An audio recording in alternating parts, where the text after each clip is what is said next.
Blessed day. Welcome back.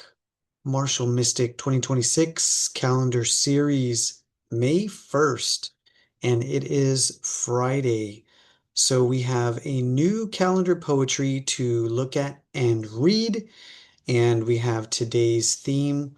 The way out is in, yielding into emptiness. It's not yielding to emptiness, but yielding into emptiness. Quite a distinction, I would say. Nevertheless, on this Fearless Friday, let's take a second, take a deep breath in, let it out.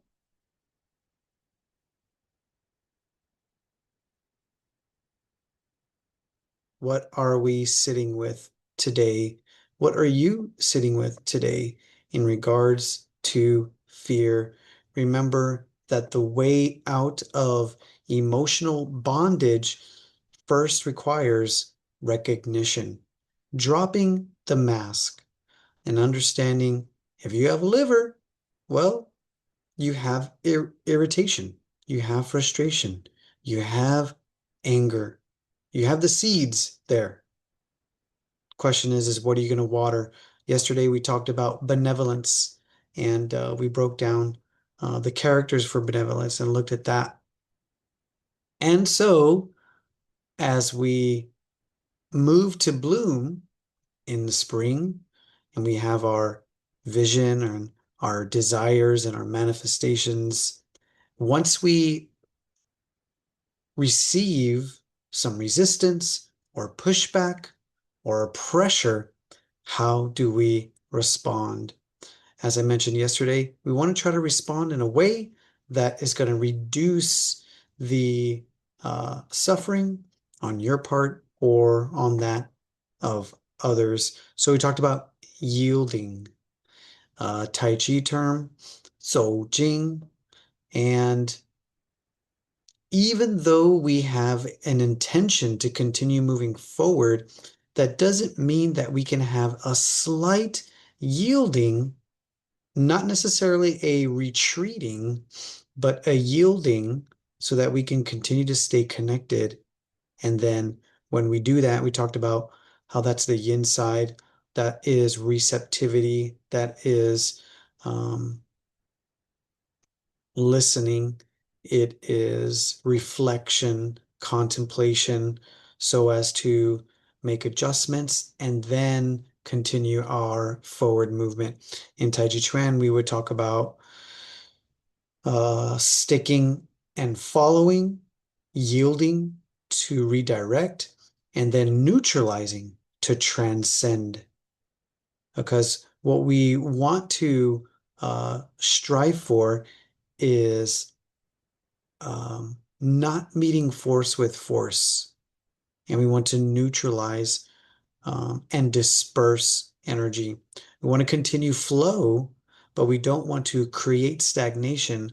And sometimes meeting force with force can create stagnation or build up too much pressure and then something will break. So that's why we also talked about being springy, how embodying the live qualities of the wood element, bendy, pliable, flexible, is going to be more beneficial than the dead qualities of wood, stiff, rigid, and then consequently breakable. So with that, we're going to just honor and look at the fact that when we are in this state or in this energy where something that may feel like fear arises, then we just have to honor the fact that that takes us out of our growth zone, rather comfort zone, and into our growth zone, right? So some of these are different. In this case, the comfort zone is here, you can see it. And then the next is the fear zone, learning zone, and then the growth zone. So in a way, you have to, from the center, from the comfort zone, go into the fear zone because this is where you start to experience low self-confidence. You start to might have um, excuses rise up. You might want to start focusing on problems or obstacles. And there also might be avoidance or procrastination. And so when you're doing like a movement session, I also liken this to like the warm up, the phase. The warm up phase is where you're transitioning from the from basically not moving to moving, from no exercise to exercise, from um, what have you. Anyways, the concept is the transition. And so within that transition, then there's just a little bit of that uneasiness. There's not that feeling of flow, relaxation, settling in. You have to go past these zones first, the fear zone, and then next is the learning zone. You start to face yourself. Well, did you actually get up and do it? Right? Or are you still looking at the obstacles or are you still trying to procrastinate? You maybe in the learning zone start to look at opportunities. So now you have a vision forward. You may start to solve some minor problems. Maybe your shoes aren't good enough, so you decide to use, better shoes, or maybe you decide to put music on, or you create the conditions so that you can settle in to the experience, um, looking for flow. And then here you acquire a new skill, and then you expand the comfort zone. And then you have the growth zone where you have acquired some meaning, and then your goals start to get a little bit more ambitious. Maybe you see a higher purpose in yourself or in the activity. Um, you may acquire or you may be inspired or with creativity and vision. There's talent development, there's self-growth, there's self-motivation. All in all, the concept here is this whole circle being comfort zone. And actually, what we want is to be comfortable in the fear zone. We want to be comfortable in the learning zone. We want to be comfortable in the growth zone. And so if we can have that awareness when we drop the mask and then just kind of walk into that awareness, we understand, okay, I'm here in my fear zone or I'm here in my learning zone, and it's okay. I know that there's this liver anger thing that I may or may be working on. In this case, we're talking about fear. So Fearless Friday. And that can start to produce the awakening. We talked about the four stages yesterday: recognition, awareness, awakening, and then the freedom from emotional bondage. Okay. So we're going into that. And we just want to honor that process and respect and humanize and normalize all of this. Let's look at the new calendar poetry for today, because it's also going to shed some light on Fearless Friday today. When the physical body does not move, the Shin, emotional mind, will be peaceful automatically. When the Shin does not move, the Shen will abide automatically. That's from the complete book of Principal Contents of Human Life and Temperament, from the yellow label book, Embryonic Breathing, Qigong Meditation, by my teacher, Dr. Young. When the physical body does not move, the Shin, the emotional mind, will be peaceful automatically. When the Shin does not move, the Shen will abide automatically.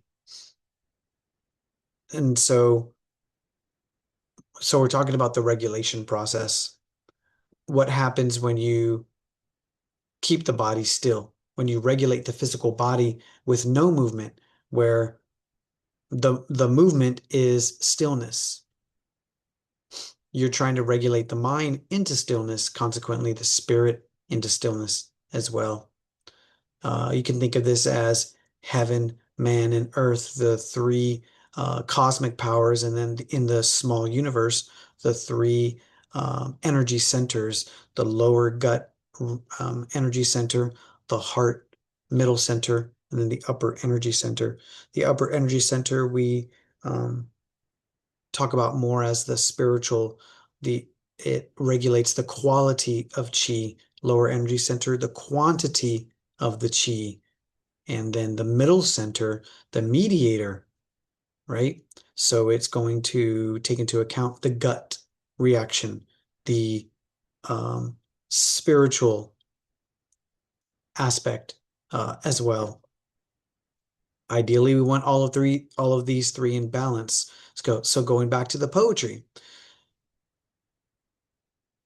if the physical body is not in balance, then you want to regulate the emotional mind.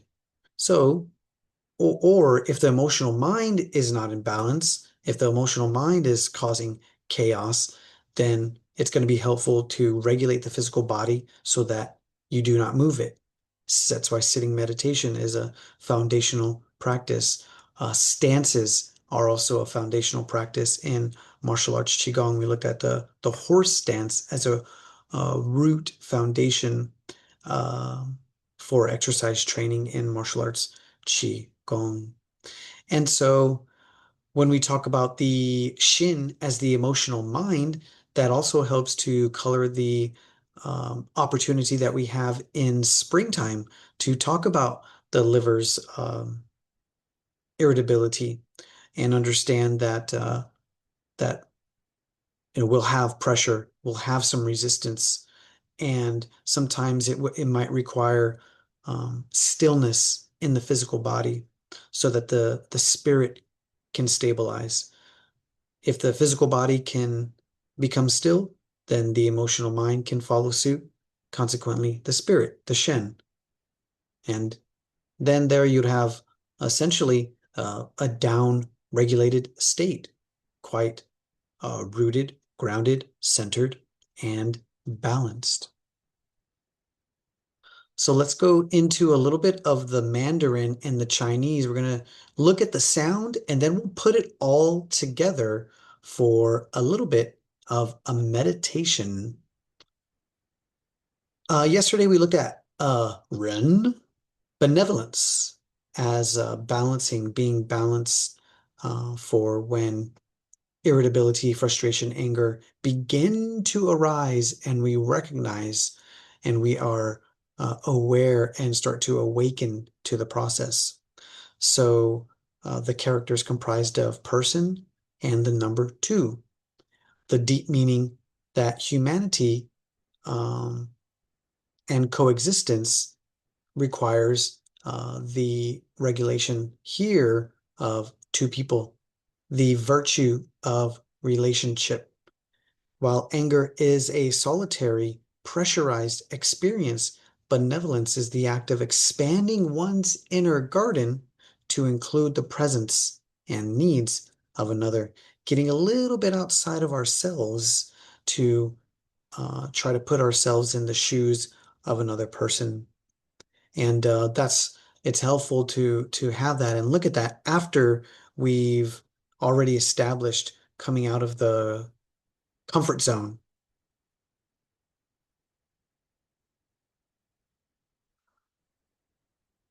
And then that takes us into also pushing hands drills and practices. So let's look at a little bit of the theory and then we'll go into the sound. But it's good to have a little bit of the Taiji Chuan theory here because we're talking about yielding into emptiness and the way out is in. So we have a solo aspect and we have then the interpersonal partner aspect here that we're looking at in seeking harmony. And typically, anger, we could say, is an interpersonal experience. However, if we adopt the concept of going in, then we take on our responsibility of our anger. So Tai Chi pushing hands helps us here in the following way. In push hands training, two practitioners stand face to face and they practice the drills.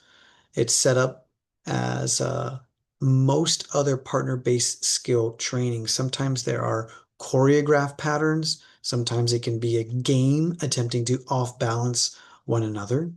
Conditions must be met to embody the desired concepts of listening and following.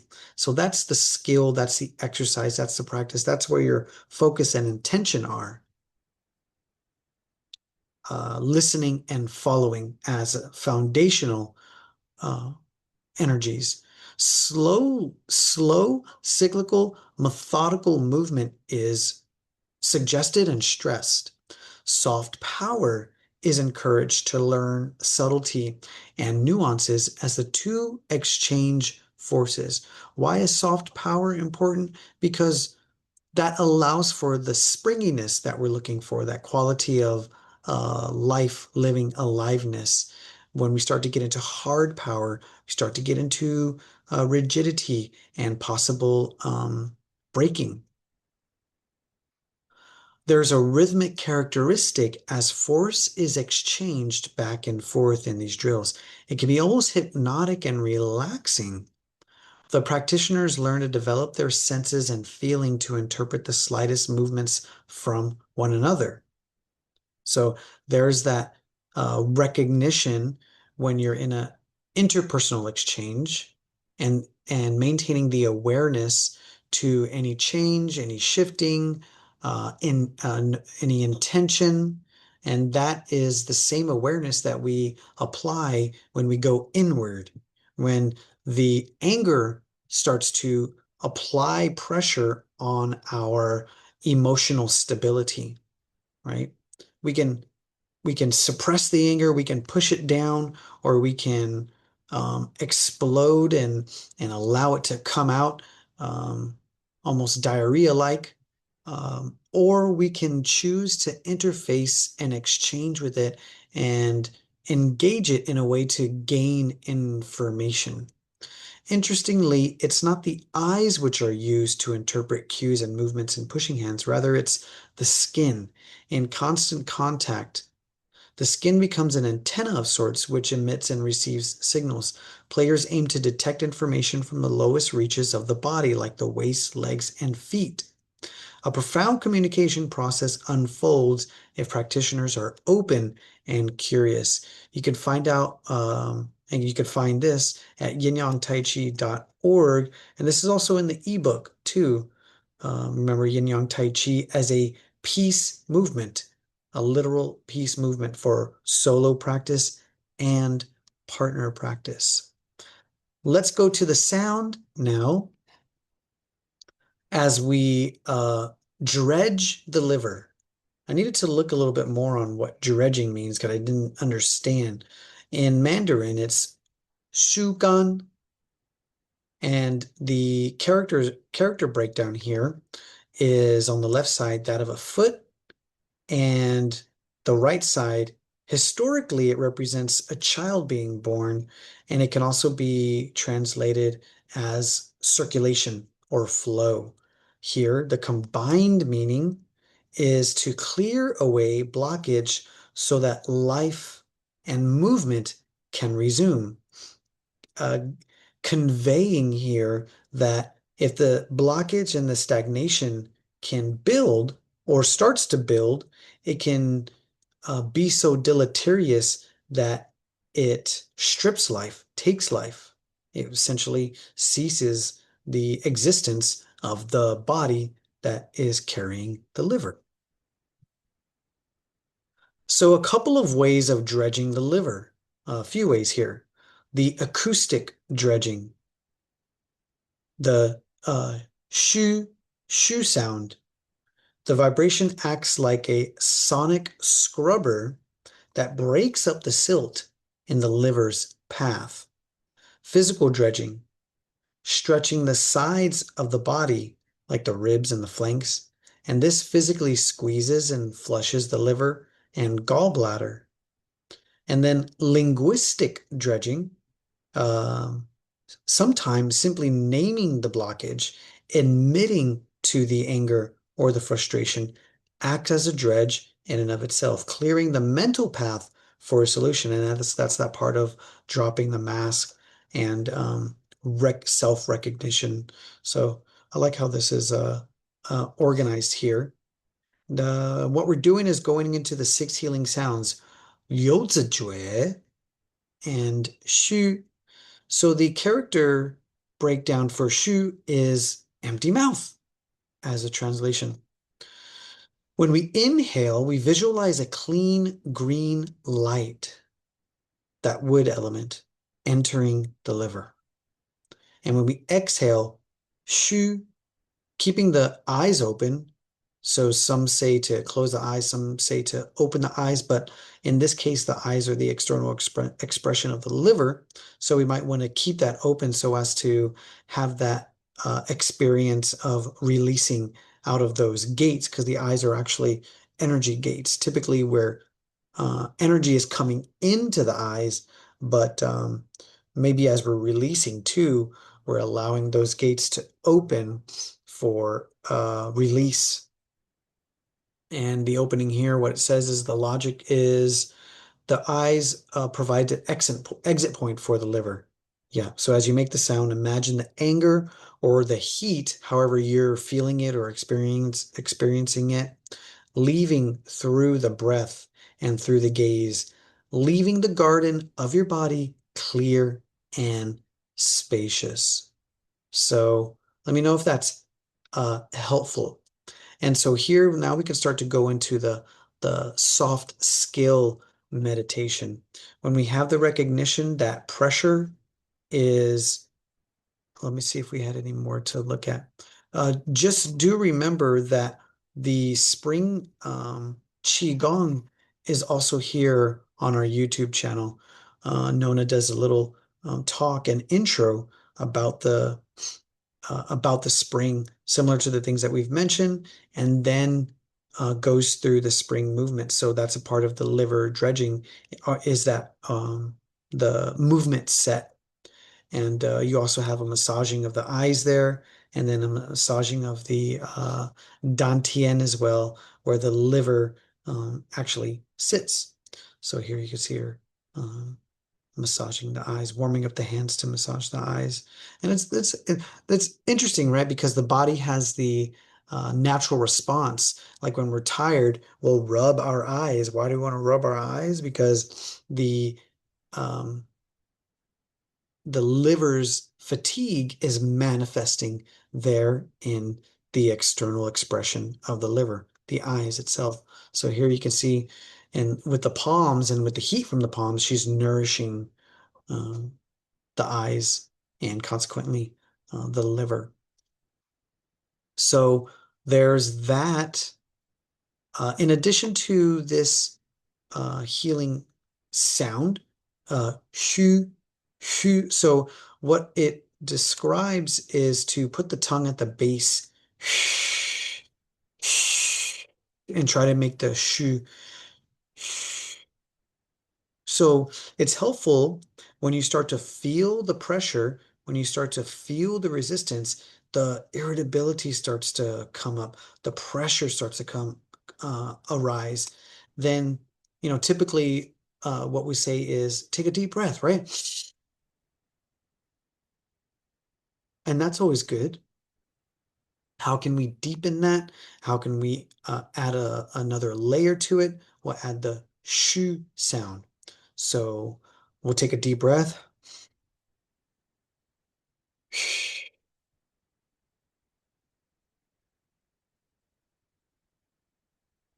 It's nice to feel like there's a deflation happening. When you inhale, you inflate from the lower torso, middle, upper, whole body, and then a deflation as you're exhaling, releasing, and relaxing.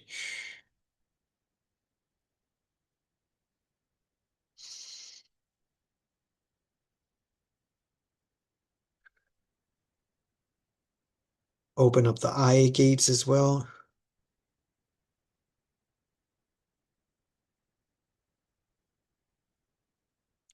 So you can be in the middle of an activity and you start to come upon some stress, pressure, resistance, what have you, whether it's internal or external. And you can uh, take that opportunity to, again, drop the mask, recognize, be aware, awaken to your agency, awaken to the opportunity, awaken to the communication from the liver, awaken to your power. And then you take action, building that resilience and your responsibility, your ability to respond. Another concept that I want to share with you, following along the lines of the way out and yielding to emptiness. So when uh, when we talk, I mentioned Jing. So is neutralize. And essentially, when we have that pressure come up, we want to neutralize the pressure in order to transcend that moment because we don't want to get stuck. We don't want to have that stagnation, and we don't want to, again, be a victim of the emotional bondage. So, what's the way out? It's in. And we, again, go back to Tai Chi Chuan pushing hands in yielding. So, Zhou Jing, Ting Jing is listening Jing, Hua Jing is neutralizing Jing. And these are just the energies and the powers that we're practicing and cultivating. Yielding is one of them. And so when we yield, we are engaged and we are right there with the pressure. So remember we have the three drudgings. When we're right there in that moment with the pressure and the resistance, we have the acoustic dredging, making the sound, the physical dredging, doing the stretching or the movement, or the linguistic dredging, just naming the blockage. And it could be just dropping the mask. In this case, right, since we're talking about yielding and pushing hands, the the function of yielding gives us the neutralization. Because what we end up doing is when we yield, we redirect, we turn, and we're going to go into the uh, yin yang movements here from the book, the Tai Chi, Yin Yang Tai Chi book here. And you can see the clock and you can see the S here, but you also see the arrow. Here's a left and a right hand arrow. So if you were to put your hands out in front of you and make your arms a circle, you could see that the 12 o'clock is where your hands are, your fingers, your palms, maybe the tips of your fingers touch at the 12 o'clock, and then at your chest is a 6 o'clock. That's what we would call pung.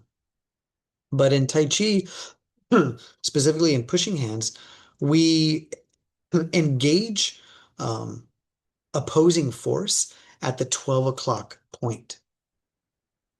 And this could be with one hand too. Maybe we make our roundness, our circle with 12 o'clock, with one arm, and we'd have the wrist at the 12 o'clock, or we could have the middle of the forearm at 12 o'clock, maybe even the elbow at 12 o'clock. Just depends on how we decide to interface. It could be the back of the hand at 12 o'clock. But from there, now you can see the arrow, right? So this arrow is going to the left, this arrow is going to the right. What that's going to do with the yielding, which is moving back, so it starts to move back as pressure comes in. That's the best way I can convey it. But as the pressure and force comes in, along with moving back, we have one plane of movement, combined with another plane of movement, which is characterized by the arrow. What that's going to do is that is going to neutralize the opposing force. the force is what we're trying to do is send it into emptiness. That's all we're trying to do is send opposing force into emptiness, neutralizing it, effectively neutralizing it. And when we do that, then we facilitate flow, right? We use an ounce to, I forget what it is, an ounce to neutralize a 1,000 pounds, something like that. And we don't meet force with force. We don't fight back. We don't um, meet with mutual resistance. Rather, we create conditions for circulation and flow. So that is yielding into emptiness. It's better experienced and felt within the body so that the nervous system, me just telling you here is all intellectual, but in order for the nervous system to actually experience it and then understand it and apply it, that has to be embodied. And then from the bottom up, feeds the intellectual understanding and hence thinking. So then with that, we can develop a little bit of a theory and a mantra. And the way that I would describe that is because we never know what situation might arise, but we do know where our forward intention, where our vision, and where uh, our body, our mind, and intention wants to go and how we want to bloom, right? Especially if we're creative or if we're inspired or if we're entrepreneurial, then we have an idea, right? Because from the idea comes the vision, from the vision comes the action. And then now we can start to predict possibly where the resistance might be, where the pushback might be, where the pressure might be. So we go into a little bit of a meditation, and this can be effectively your fear, right? And going out of your comfort zone. What are you fearing?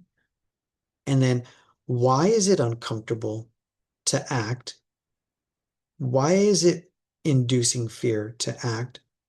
What is the pressure? What is the resistance, right? And then yielding to receive information. So this could be a mental yielding in a thought experiment. It could be physical yielding, actual rest and stopping. It could be breath work, down regulation breath work, activating the parasympathetic response. But here the concept is basically a 1, 2, 3, 4, 5-step process. From the idea, you have an intention. The intention eventually meets some resistance. There, you yield. After you yield, you reflect. And then from reflect, you adjust. And then you can proceed. Then when you proceed, you're back to square one. You're back to idea, intention, possible resistance, yielding, and reflection. Here we have a yin-yang process, right? So let's say here we're 12 o'clock at the top of the yin-yang symbol, 6 o'clock at the top of the bottom of the yin-yang symbol here, right? The yin side here is the reflection process, the yielding process.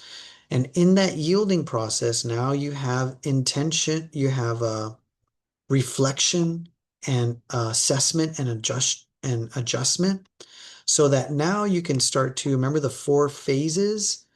So lesser yin, greatest yin here at 6 o'clock, and then lesser yang to middle yang and greatest yang here at 12 o'clock. The yang process, less, middle, and great, is characterized by your idea, then your intention, and then once you start to take action, it's in the physical form. It's out there. You're interfacing with the world and with people, and you're likely to experience some sort of resistance, some sort of pressure, some sort of pushback, whether it's in a moment or whether it's in a large drudging process that you have. And again, at that 12 o'clock, you are determining when you have reached your yang max because you can always apply the yin quality and yield and start to reflect, adjust, assess, and adjust. Coming back now into that movement.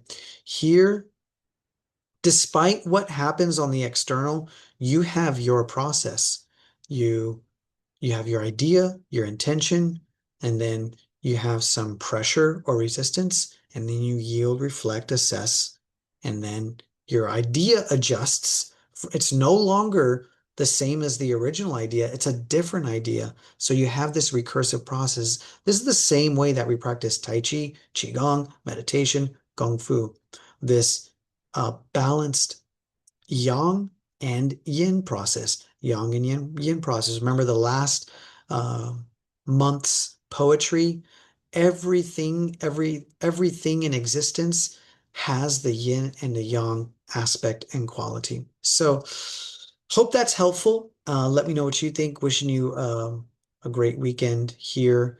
Moving through your fear, giving you some tips and tricks, and here just learning along the way as well, and how to step out of the comfort zone and perhaps into a fear zone and expanding the comfort zone and expanding that growth zone as we hear in this Earth School for learning, growth, evolution, and improvement.